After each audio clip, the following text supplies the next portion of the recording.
Hi, everyone. Welcome to the NERPS webinar series on peace and sustainability in the context of global change. Thank you for joining us today. This is the 7th installment of our series, and the theme of today's webinar is Initiative for Peace in South Sudan, Insights from the Work of the Community of Sant'Egidio. My name is Dalia Simangan, Assistant Professor at Hiroshima University, and I'm very happy to be your moderator for this webinar. This NERPS webinar series started last year in September with the inaugural talk by Professor Jeffrey B. Sachs, and it will culminate with the Hiroshima Peace and Sustainability Week in March 2022, next year.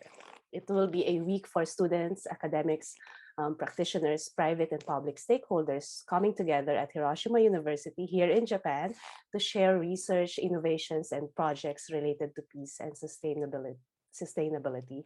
And we will be announcing the details of this very exciting event, so stay tuned for that. Some housekeeping reminders before we start. This webinar is being recorded and it will be shared through our website and social media accounts. For our attendees, if you have questions, you can type them in the chat box anytime during the webinar. And it would be great as well if you could include your affiliation together with your questions. Now, to welcome our speakers, I'd like to ask our NERPS Director, Professor Shinji Kaneko. So, hi everyone. My name is Shinji Kaneko, Director of NERPS. I'm very pleased to welcome you all today for our 7th NERPS webinar. So this NERPS webinar series focusing on the relationship between peace and sustainability in a context of environmental, social, political, and economic and technological transformations. As some of you know, this webinar series serves as a platform for dialogue with leading experts these important topics. We also understand that issues related to peace and sustainability are more challenging and complex in a context of conflict-affected societies. So these issues are present in South Sudan as it transitions from conflict to peace now. For this webinar, we are happy to host two esteemed peace researchers and practitioners. Before I welcome our guest speaker today, I would like to thank Professor Mari Katayanagi, our colleague, the Director of International Peace and Coexistence Department here at the Graduate School of Humanities and Social Sciences at the Hiroshima University, for joining us. She has extensive experiences working for UN peace operations and also serves as a political advisor for the Office of the High Representative in Bosnia-Herzegovina. And her expertise and knowledge on peace building will add important insight for our discussion later. Now, I would like to welcome our special guest today, Professor Andrea Baltoli, for this very relevant and timely talk. Dr. Baltoli will shed light on the prospect and challenges of sustaining peace in South Sudan through the work Sant'Egidio Foundation for Peace and Dialogue, where he serves as a president. Among his many positions, past and present, he was the convener of the Genocide Prevention Advisory Network, Dean of School of Conflict Analysis and Resolution at the George Mason University, Director of the Center for International Conflict Resolution at Columbia University, and visiting fellow at the SE4, also at the Columbia University. Friends and colleagues, please join me in welcoming Dr. Andrea Baltoli. Thank you very much. Thank you very much, Professor. It's a pleasure to be here, and thank you for this opportunity to speak and to encounter. It's an honor for me as a person seeking peace to engage with friends and colleagues in Hiroshima and from Hiroshima University. There is something about the place that is clearly sacred to anyone who is seeking peace around the world, and the Community of Sant'Egidio is delighted to have this opportunity to link South Sudan and what is happening in South Sudan and Hiroshima. I think that I'm delighted to be this messenger in a way in this particular occasion. I welcome all the participants in the webinar. I know that people will join from all over the world, from Japan, from the US, from Italy, from Africa. So it's an international community that is created by this interest in peace and interest in one particular case, that is South Sudan. So I would like to share some slides that I prepared for the occasion. And the slides are just a way to follow the reasoning, if you want. You can certainly ask for copies from the organizers later on. This is my email in case anybody would be interested in speaking further after my presentation. The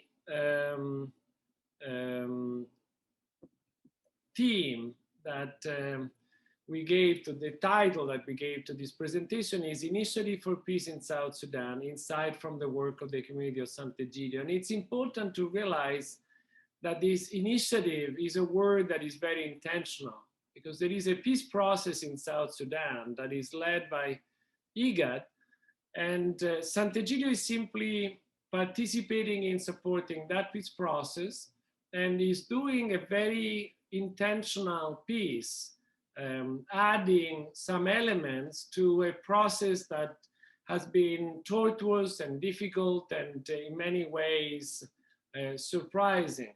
So let me start with this thank to the Network for Education and Research on Peace and Sustainability and the Graduate School of Humanities and Social Science at Hiroshima University, but also a thanks to AC4, this advanced consortium on cooperation, conflict, and complexity, especially his executive director, Joshua Fisher, that made this connection possible. I'm really excited about this encounter, because I do believe that as human family, we have been in a peace creation system phase for quite some times. Humans are becoming much more aware of their capacity for peace than before.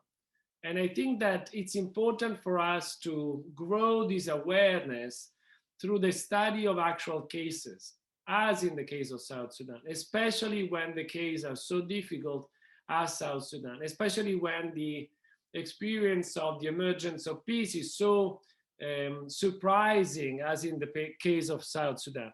So in an interesting way, if you want, it's, I really would like everybody to hear this peculiarity of an Italian scholar living in the United States speaking to a Japanese institution on a webinar that is open to anybody about South Sudan. Yeah, so there is already in this sequence a very clear indication of how boundaries are being redesigned and redefined, and how this commitment to seeking peace is actually very relevant to all of us. And this idea of the peace system, I think it's very important, because there was a time in which humanity was not able to go to the moon. And now we are able to go further. There was a time in which we were not able to live and survive outside the atmosphere. And now we have astronauts that can stay there for years. There was a time in which we didn't even have, the glasses that I'm wearing.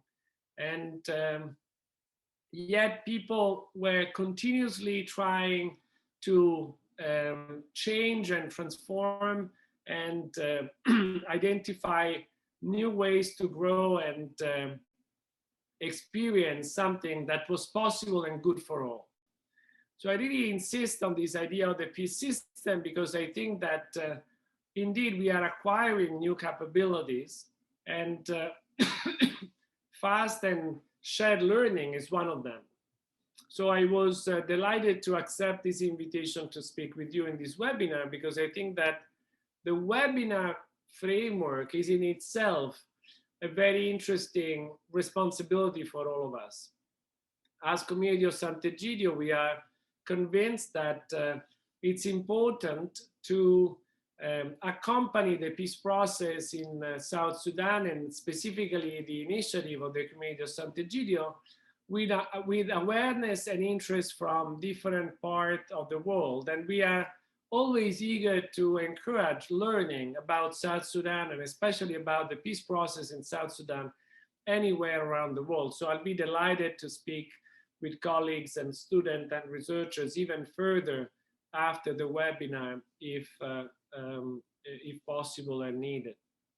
So my first point is going to be that South Sudan, as any state, if you want, but especially South Sudan, I would say, is a dynamic expression of the whole humanity. And I think that this is an important statement. It's an important statement because it goes in the direction of the oneness of humanity and the shared responsibility we have of the good of all. Peace is not something that belongs only to those who are in a certain territory. The responsibility of a state is certainly rests with the legitimate authority and the population that participate in that state, but it's actually a responsibility of all of us. Humanity has a shared responsibility, especially when it comes to peace. Peace is not only a product of specific national investment, it is actually the result of a system that is widely shared. And South Sudan has now the possibility of contributing something extraordinary to this peace system that I was mentioning at the beginning. Because South Sudan has a very peculiar history. It's the youngest country on earth and has been involved in violent conflict for a long time, before and after independence. And in that sense, it's truly the expression of the whole humanity that continues to be ravaged by violent conflict and destructive behavior. So the point that I want to make in this effort of South Sudan as expression of humanity as a whole is that as a new state, South Sudan is still trying to harmonize differences. So the harmonization of difference is relatively well established in Switzerland. It's relatively well established in the Basque Country. It's relatively well established in Canada, or you may have your own reference point. I'll be delighted to discuss with our Japanese colleagues how much you feel that Japan is dealing with differences, and the question on Okinawa and the difficulties of foreigners and natives and all that. But the point is that a state must recognize differences, because differences come in two forms. You have differences that are already pre-existing the state. In the case of South Sudan, you clearly have ethnic, cultural, social, economic differences that precede the formation of South Sudan as a state. But you also have differences that are actually emerging. You have differences that did not exist before. There was a time in which there was no Christianity. There was a time in which there was no Islam. There was a time in which there was not that kind of Baha'i tradition. There was a time in which humanity didn't know many things, right? So humanity is clearly going through a process in which differentiation is actually emerging all the time. And it's not just something that was already made. South Sudan is clearly blessed with great diversity. It's ethnically diverse. It's very diverse. It has a very interesting ethnic composition. It's culturally diverse because each ethnic group clearly has very different language and very different cultural references and very different understanding of territory and rituals, even though you may have a lot of cross-fertilization and clearly significant millennial give and take culturally from one another. And now with this world in which we are living, clearly a very significant emergent dimension of technology, of a culture that clearly comes from outside the country, and yet is participating and contributing to the country as a whole. Is religiously diverse. Even though South Sudanese speaks of the church as one, it's a beautiful, ecclesiologically very interesting expression. We know that Christians come in many different stripes, very different denominations, but in South Sudan, the church, the Christians is actually self-identifying as the church, and it's very literate, religiously speaking, Christian, in terms of Christianity speaking, very significant, and yet you have Muslim animist population that are clearly very, very relevant. It is territorially diverse. The country is quite sizable as landmass. It doesn't have access to the sea.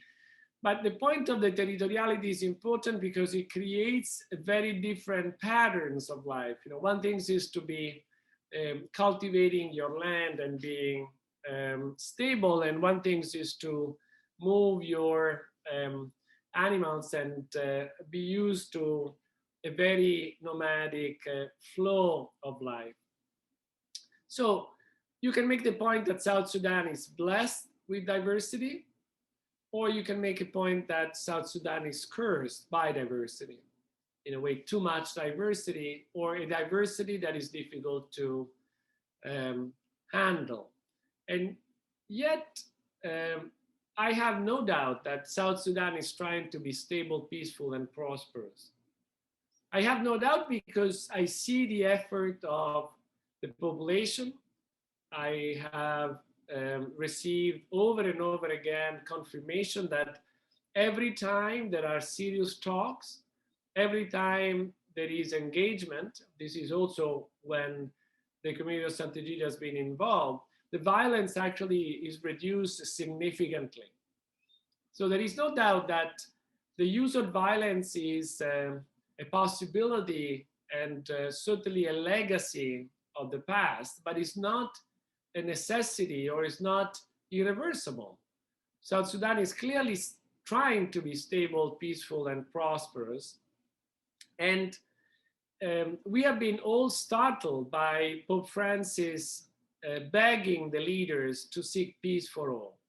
I don't know how familiar you are with that particular gesture, but when the leaders were in Rome for a retreat organized by, suggested, encouraged by the Archbishop of Canterbury, Welby, so that the Pope and the Archbishop together could, in a way, encourage the leadership of South Sudan to really come to terms with the necessities of peace. Pope Francis decided to welcome the president and vice presidents with this gesture of a kissing of the feet. And I think it's important for us to remember that particular gesture because as Sant'Egidio, we were able to intervene exactly because of that gesture. In a way, you can say that the recent 2 years opening, the 6 meetings, the many documents, the recent declaration that was signed in Naivasha in Kenya, were, as far as we can see, directly related to this gesture of Pope Francis, where the banging was dramatic in its form and presentation, but clearly substantive in terms of its content. So the question that we have in front of us is the challenge of an inclusive and meaningful peace. How do you make that happen? If it is true that people are trying to find peace, how do you make the peace inclusive? How do you make sure that all the voices that are need to be heard, are really heard and have access to the process itself. The meaning is clearly created not just by the leaders, but by everyone involved. So Sant'Egidio has been involved in Sudan first and South Sudan. Of course, Sudan and South Sudan were one country for a long time, since the visit of John Garang in '95. So we are speaking about almost 30 years ago. And this is important about Sant'Egidio's way of working, because Sant'Egidio is clearly committed to the long term. But in this case, it's important to notice that Sant'Egidio was invited by both the government and the opposition to intervene, and to intervene through this effort of listening, effort of articulating, in this effort of re-engaging the different actors so that the peace process could be truly inclusive of everyone. So in particular, the SSOMA, the opposition that was conceived, led by Thomas Cirillo, was the most important element in this strategy. And clearly, the strength of this initiative is the connection between Sant'Egidio, President Salva Kiir, Vice President Riek Machar, Rebecca Diane Garang. These personal connections are not irrelevant. They're actually very important in a process that really values relationship. For Sant'Egidio, friendship is an essential component of the peace strategy. And it's important to realize that, of course, we could not do anything outside and against the IGAD framework, as I mentioned at the beginning. And so the role of Ambassador Ismail Weiss is decisive, exactly in making this peace process continuing in this different form. In many ways, finding itself again, even more now that the agreement in Yasha allowed for Kenya to play such an important role, and for the foreign ministry of that country to get involved and so on. But as I was saying before, I think that the connection with Cirillo is extremely important, because Cirillo has not accepted the peace process as it was presented before, but it has invited Sant'Egidio into the process. It has participated, and of course, it has signed one of the two documents. The second one was only signed with two caveats, one on the meaning of the conflict and the other one on the referendum following the constitution. But it's important for us to note that these are important design dimensions. The political consequences are to be understood in the context of an actual engagement, of an actual political process. So what we see emerging with the last gathering that just happened to be concluded 2 days ago in Kenya is that the connection with General Paul Malong and the real SPLM leader Pagana Moon led to this agreement that I was mentioning before. This is a final step of a series of agreements that have been secured.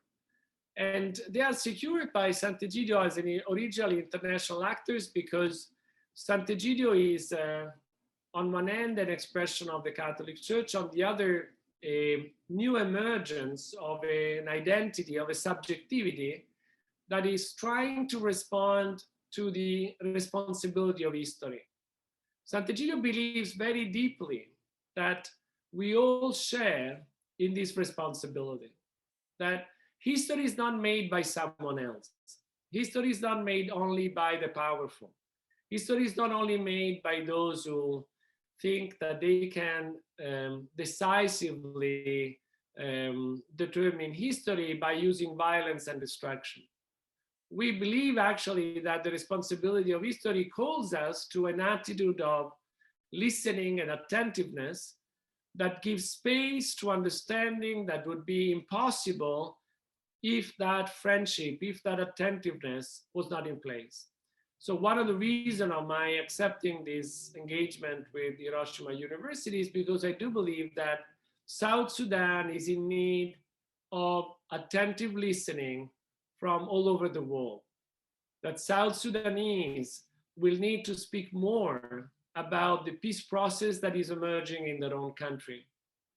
The Sant'Egidio Foundation for Peace and Dialogue Director, Elizabeth Boyle, is in touch with the South Sudan Council of Churches, and with the help of the Catholic Peacebuilding Network, we hope to have soon webinars in which South Sudanese, especially women from South Sudan, will be able to speak and tell the story of their own seeking peace in South Sudan.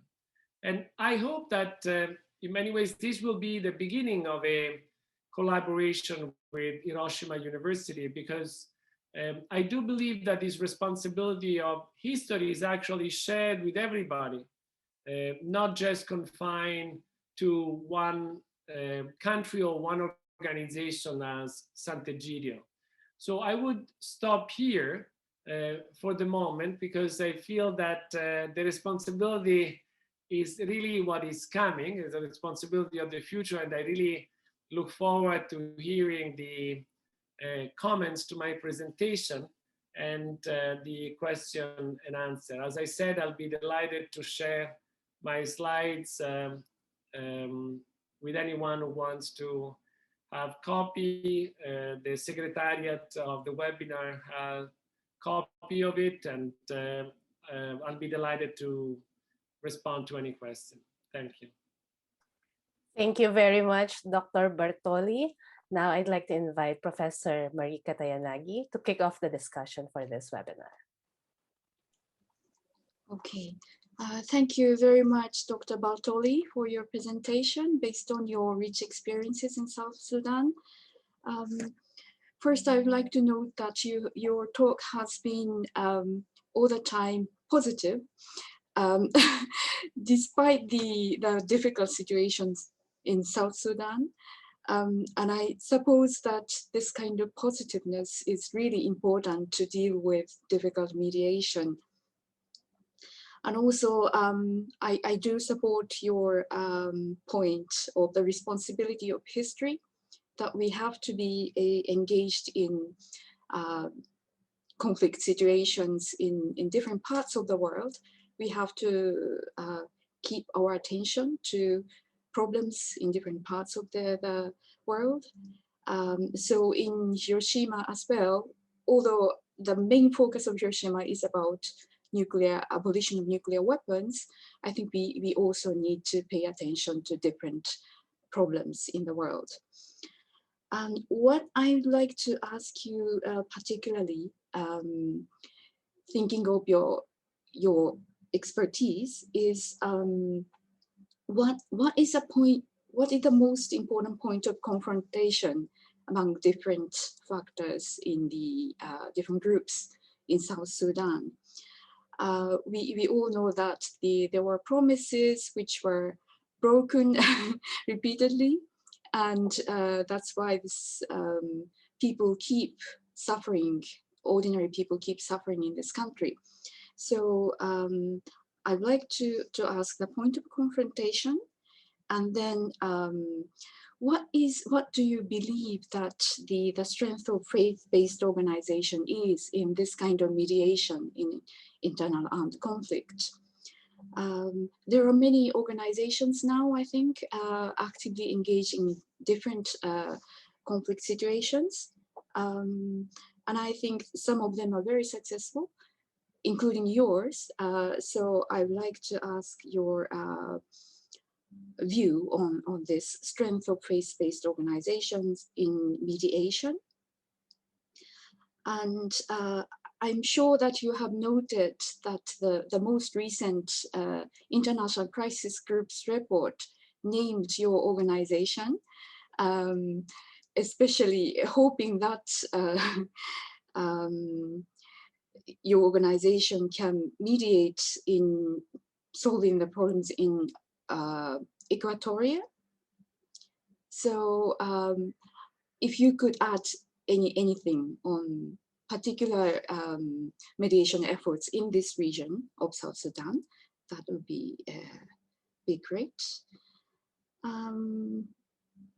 For now, I think I would like to stop here so that we can continue with, or I would like to add one thing, how Hiroshima is engaging with South Sudan. It's particularly the effort of Japan International Cooperation Agency, JICA, but Hiroshima University is cooperating with JICA. And there are many trainees coming to Hiroshima. And there are different civil servants with different expertise, like engineering or teachers, so education experts. And all of them actually go through peace education as well here.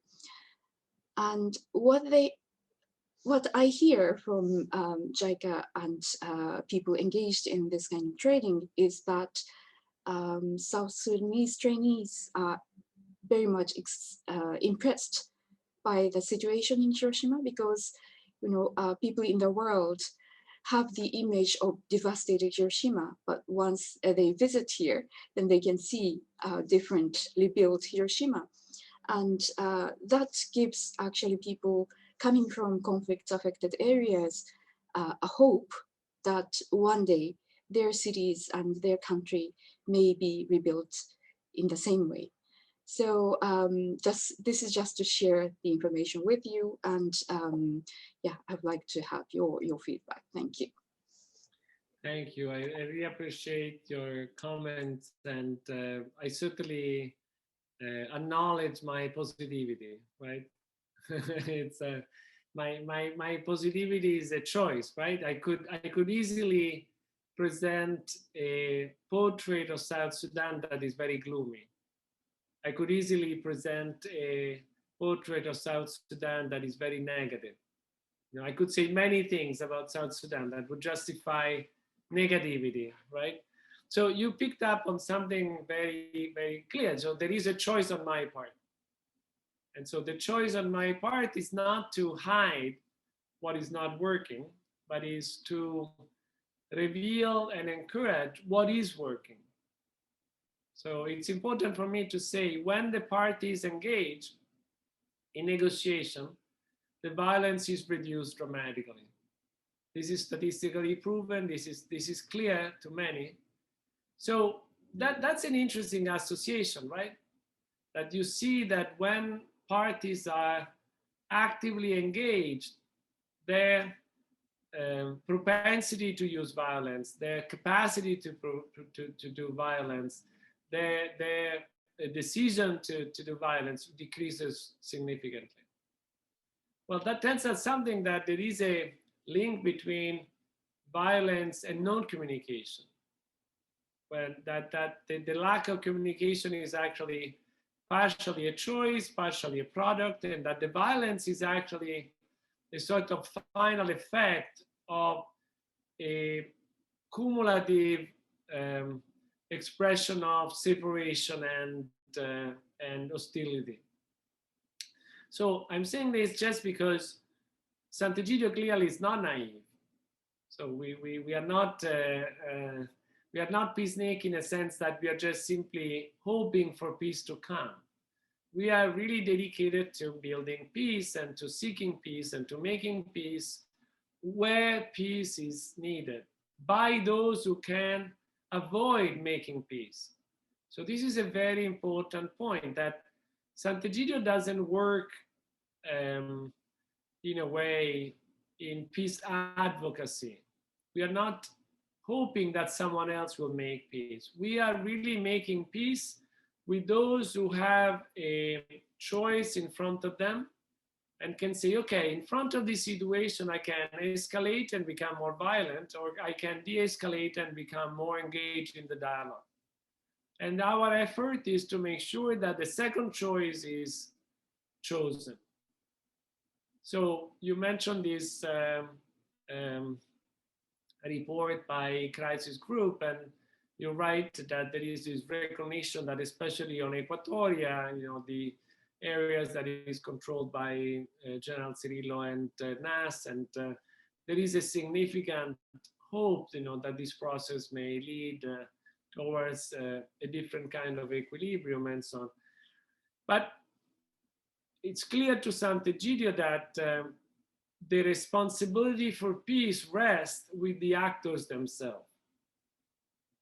The actors themselves are, in our estimation, perfectly capable of making peace at any time, and they demonstrated over time that they can do so even under pressure to do something else. So there are interests, there are reasons, there are occasions for actors to actually choose a destructive, violent behavior.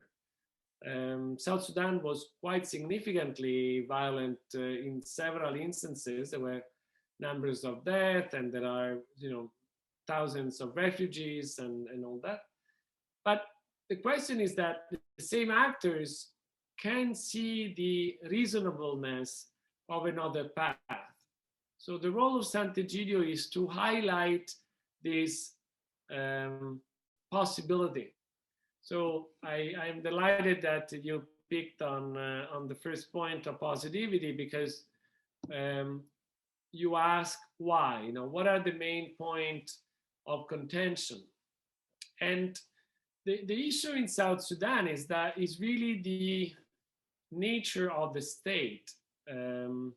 It's not by chance that one of the questions posed by Cirillo was the nature of the conflict. It's because for many groups in South Sudan, presence and identity precede the colonial period, precede the formation of Sudan as an independent state, and precede South Sudan as an independent state. So if you are a Chiluk, if you are a Dinka, you are who you are way before the state was even conceived. There are identities that are formed millennia before the state that we know today as South Sudan was ever conceived. So I was mentioning before this issue of diversity, and diversity in South Sudan is not just a word. It's a fundamental design problem of how the state is going to be, how the state is going to work, how the state is going to make decisions, how the state is going to be accountable, to whom is going to be accountable, how it is going to be accountable, and so on. So the very structure of the state is debated, and the very reason for the state to be is hotly debated. So there are significant power issue. We believe that the countries have leadership and capacity for those conversations to occur. We saw those conversations happening. We participated in those conversations. We are aware that these conversations are actually happening in different pockets, in different moments, in different ways. We know that the diaspora of South Sudan has a significant role to play. We have no doubt that diaspora actors are actively playing in the South Sudan system at the moment. We are completely aware of their influence and relevance. And the question is, how do you incentivize the emergence of a system that is truly harmonizing, where the differences are not discounted, where the differences are not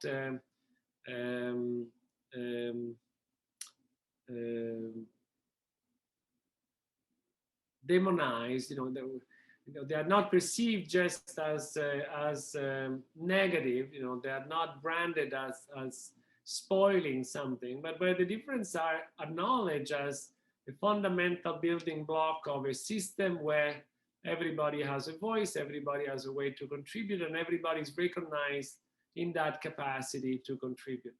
And yet, where the stability is reached through decision-making processes that communities have been using for millennia, I insist in saying that South Sudanese are who they are, deeply in themselves, and they're deeply into webs of relationship that are extremely important, and they do bring with them their ancestry.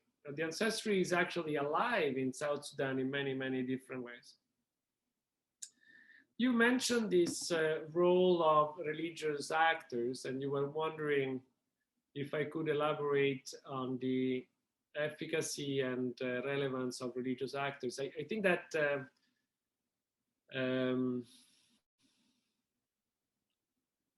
there are many reasons why religious actors may be effective.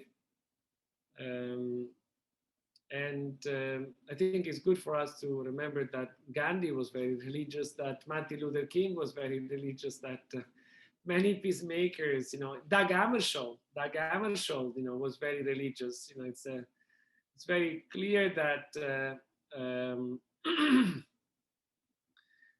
even religious individuals were able to lead significant change. One of my heroes is a Muslim Sufi leader that resisted French occupation to Algeria in 1830, Emir Abdelkader, and he was deeply religious, very shrewd, very capable military person, but he was also a humanitarian before humanitarian. And he was able to welcome the prisoners and respect them and treat them properly. So much so that now he's in Geneva recognized with Henri Dunant and the founder of the Red Cross. Emir Abdelkader ended up saving 5,000 Christians in Damascus when he was exiled there because he was a Muslim leader. So religious leaders can definitely be extraordinarily powerful, especially when they are able to invite the future. If you look at the role of John Paul II in Poland, when you see the role of Romero in El Salvador and so on, there is clearly a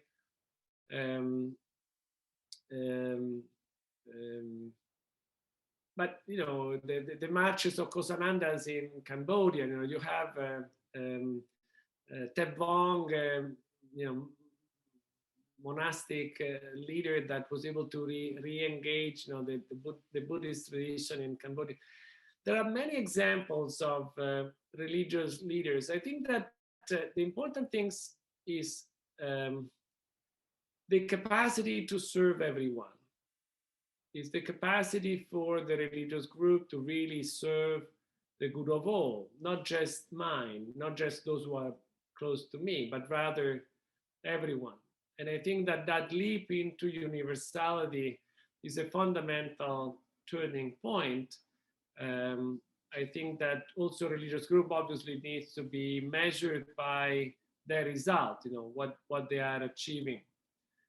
I think we'll stop here, but I need to make a comment about the good impression of Hiroshima being reconstructed and very different, certainly not a destroyed city anymore, as a good reason for hope for the South Sudanese trainees that come to work there. Because my hope is the same for South Sudan. My hope is that South Sudan will become an example that people will go and say, oh, remember when South Sudan was terribly confused and was not capable of handling this diversity. And look at now, and look at this way in which diversity is actually flourishing, and look at how this new capacity and order is emerging out of that chaos and diversity. So I'm taking it from Hiroshima as an invitation to be hopeful too. Thank you very much. Thank you very much for that response. We receive a question from Sebit Deng from the University of Reading. And his question is, how can Sant'Egidio Foundation achieve lasting peace in South Sudan when they are mediating peace talks between the two factions? I think maybe if you could elucidate the role of Sant'Egidio Foundation as a mediator of the peace talks. Very good, thank you. So the Sant'Egidio Foundation for Peace and Dialogue is actually a very specific piece of the puzzle, in the sense that we are more like a research group or a think tank for the community of Sant'Egidio as a whole. We are a relatively recent development, and the person that are mediating actively are in Rome: Paolo Impagliazzo, Mario Giro, work that, as I said, started in the 90s when John Garang came to Rome for the first time. The relationship with Sudan and South Sudan leaders continue over time. So Sant'Egidio developed quasi-diplomatic status with many political, military, institutional groups, because it's an institution that is based in Rome, and therefore was able to grow a culture of diplomatic attentiveness, learning from the Vatican tradition and the Italian tradition, and it's a very attentive strategy of welcome. Sant'Egidio works always confidentially. The work of Sant'Egidio is primarily to listen, to receive, to explore, to encourage, to offer hypotheses, ideas, connections, but it's important for us to specify in the case of South Sudan that this engagement that was so long and so historic made a big leap in the moment in which the government and the opposition asked us to get involved. So the philosophy of Sant'Egidio is always that peace is possible if the actors themselves can conceive of themselves being responsible for the process and the outcome. So in many ways, the question is less about can Sant'Egidio bring peace to South Sudan, and rather, can the actors of conflict in South Sudan help themselves with the assistance, the accompaniment, the presence of Sant'Egidio, find reason to choose peace for their own self-interest, for their own desire to grow, for their own sense of justice, for their own sense of future. So in that sense, Sant'Egidio is very, very clear that we have no strength, we have no force, we have no capacity to impose any solution to South Sudan.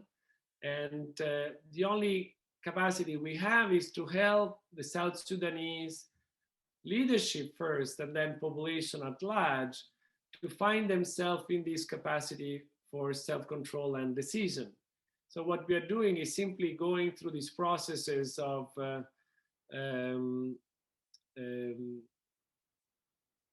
reflective political awareness, in which parties, one by one and bilaterally and collectively, are invited to consider options that they may not have considered otherwise, or that they may not have considered attentively enough, or wisely enough, or precisely enough. So Sant'Egidio is a laboratory in which things that are simply not possible in the midst of the violent conflict become reasonable. And this is why we do have the hope that South Sudan is really changing because of this commitment and because of this engagement. Thank you, Dr. Baltoli. If I may add some, if I could also ask a question, unless Professor Katayanagi has a quick response to your response. No, I will have a couple of questions. So after you, Dalia. Right, thank you. I'm just I joined Professor Katayanagi in agreeing with Dr. Baltoli that we have this shared responsibility for peace, and I completely agree with that. And I'm very glad to hear that the Sant'Egidio Foundation is actually aligned with the call of the United Nations that when it comes to peacemaking, peacekeeping, peace building, we have to put the local actors at the driver of peace building. And international actors like the Sant'Egidio Foundation is only there to facilitate or help or assist. And I think that the philosophy and the work of Sant'Egidio Foundation really resonate with that realization, at least on the part of the United Nations. My question is, often in exercising this international responsibility for peace, international actors sometimes overstep. And you reminded us that the responsibility rests on the actors themselves. And Sant'Egidio Foundation is there to also remind us of the importance of the virtue of listening. My question is this listening only targeted at the political actors, the elite actors, and what is Sant'Egidio doing in terms of making sure that this inclusive sustaining peace is also including, the ordinary people of South Sudan? I think it's a very, very important question, and I do believe that listening is very powerful. I think that it's very difficult to listen when you are in the midst of conflict. It's very difficult to listen when you are in the midst of violence. It's very different to listen when you are a victim of conflict and violence. It's very difficult to listen when you are suffering because you are a victim of conflict and violence. So I think that the very possibility of listening is in itself a privilege of sort, right? Because that means that somebody is not attacking you. Somebody is not killing you.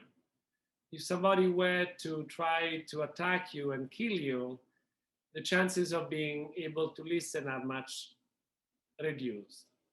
So I think that it's important to conceptualize listening correctly, because just the fact that you can listen is an expression that you are privileged, that you are not in a situation in which the conflict is affecting you so directly, so immediately, that you really need to flee. You really need to go somewhere else, because otherwise you will be dead, your family will be dead, your village will be destroyed, and so on and so forth.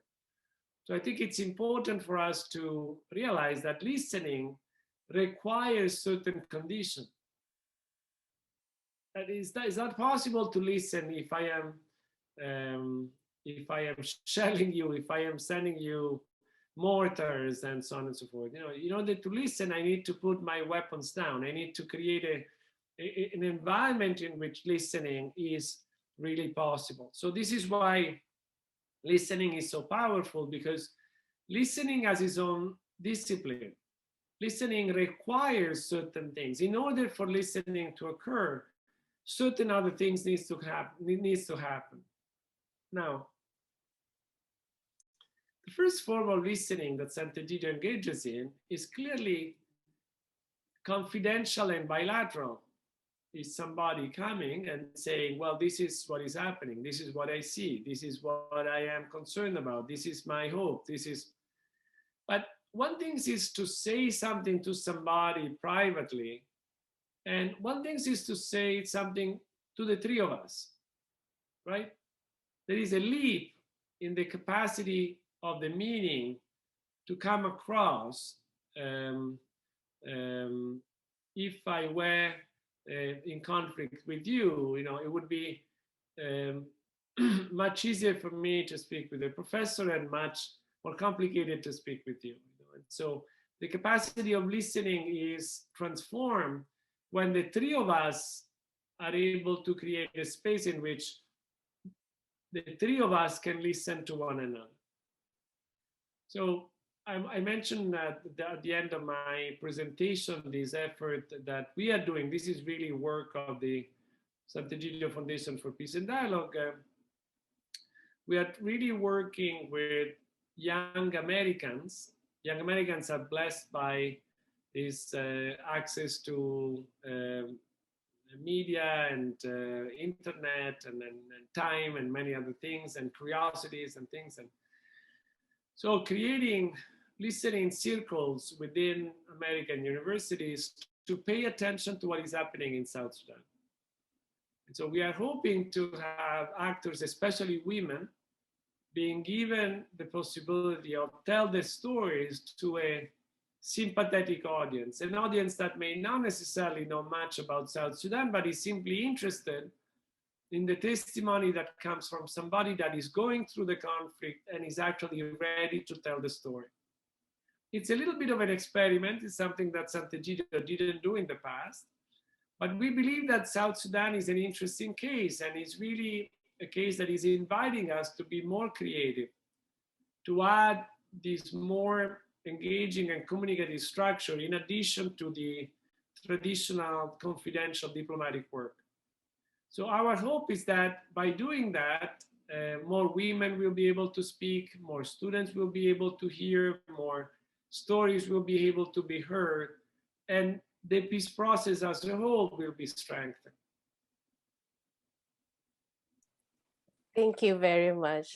Thank you for explaining that. We have a question from our friend, Dr. Joshua Fisher, and he's asking, in relation to what you've mentioned about the diaspora in South Sudan, how can academic groups like NERPS or other universities assist in elevating the voices of South Sudanese? So basically, what is the role of academic allies?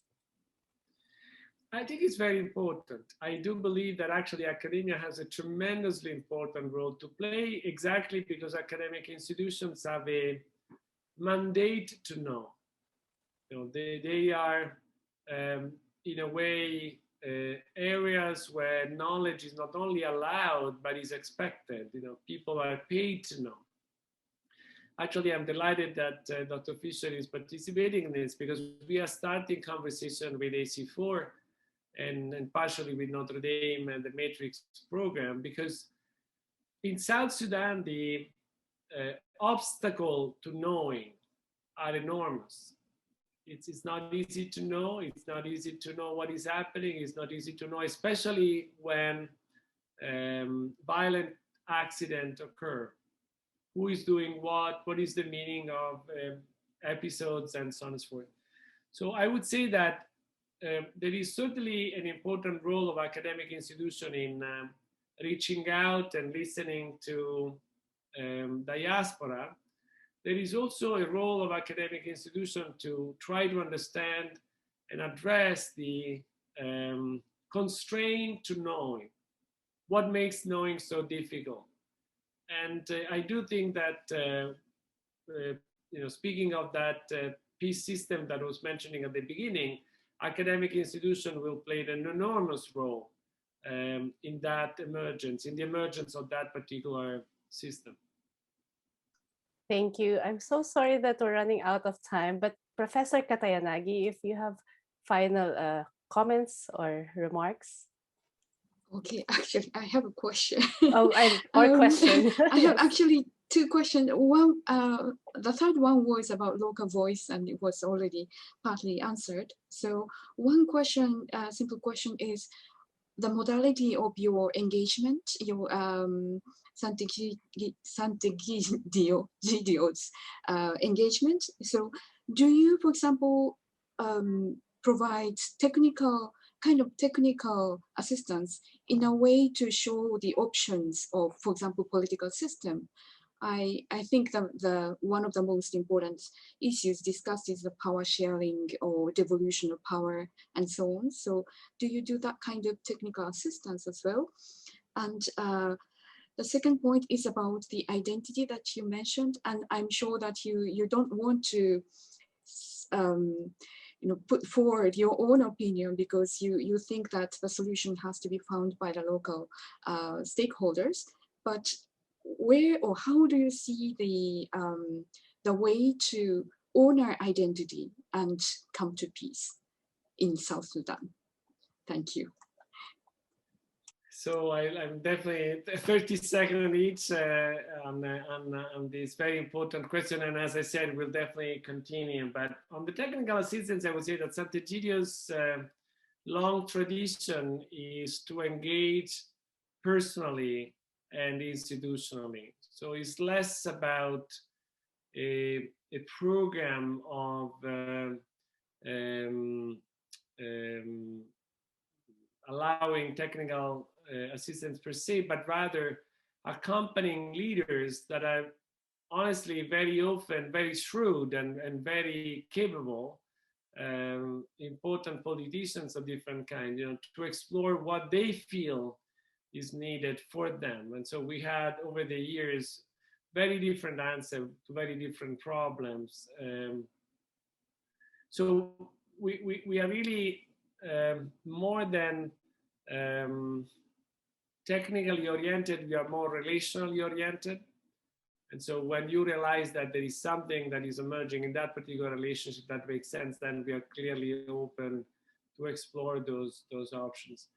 And on the identity side, I think that I'm honestly fascinated by the way in which actors are engaging with us. We were not expecting 2 years ago that the process would generate 6 meetings and all the agreements that came out. And so we do realize that there is actually an interest of the parties to continue.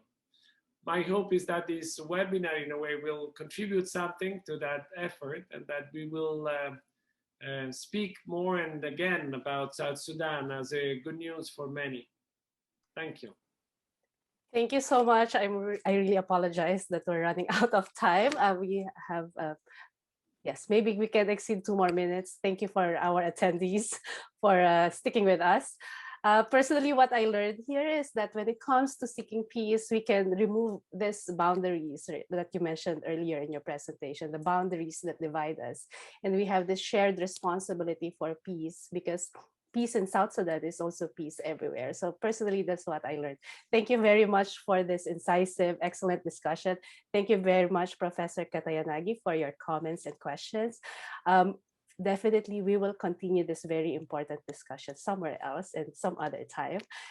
To our attendees, thank you for your participation, and we look forward for your continued engagement with us. We have 2 upcoming webinars in April. On April 9, we are going to hear about the implications of sustainability initiatives for peace from Professor Joyashri Roy of the Asian Institute of Technology in Thailand. And then on April 15, we're going to discuss the impact of ecological threats and COVID-19 on peace with Mr. Steve Kilelia of the Institute for Economics and Peace in Australia.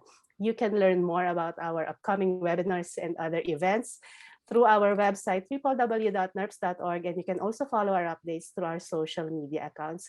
Thank you so much for participating in this webinar. Thank you to our guest speakers. We hope to see you all again, and stay safe and healthy. Thank you, everybody.